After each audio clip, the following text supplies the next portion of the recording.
I'm back out here on the trail right next to Lake Sammamish, and that is Mount Rainier. I remember coming out here in years past, and Mount Rainier is usually not that visible.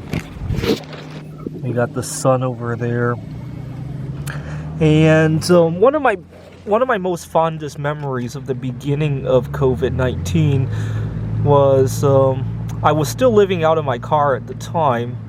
I frantically moved into an Airbnb when I heard about the lockdowns, and my favorite hangout, the cafeteria area of a grocery store, was obviously closed down.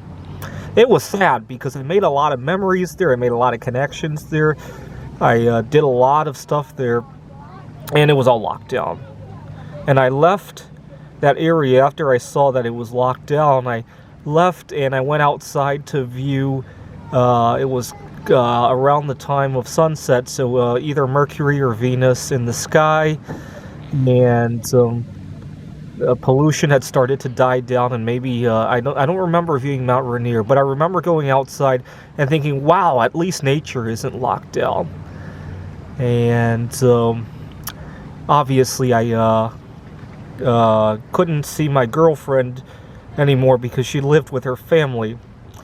And that following weekend, I went out by myself, either here on the trail or doing what I like to. Obviously not. At the time, we couldn't go out to the restaurants. Certainly couldn't go bowling at the time. And actually, at the time, restaurants were obviously takeout only. And I went to Thai restaurant. It's become one of my favorite restaurants. I went there because I wanted to practice holding a conversation with somebody about dietary restrictions. I hadn't gone to a restaurant like that for a long time because usually I have to explain all these restrictions, and one of the biggest challenges of traveling in the past, right, when I would go to the Computer Olympiad, is how do I get my food, right? I don't read the language, so food packages can be tricky, restaurants can be tricky, I don't speak the language. So I wanted to practice that, to get it out of the way. And I really, in my opinion, I think I really mastered that challenge.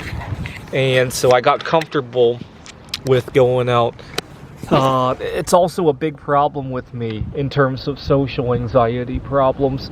Going to loud, crowded environments is tricky for me. 2 years ago, I would have never imagined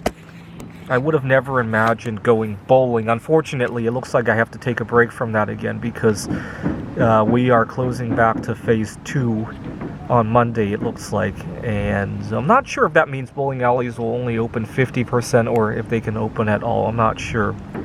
I'll find out soon enough. But the whole experience has taught me that a lot of things got impacted by the pandemic, but a lot of things got enhanced, or at least didn't get affected.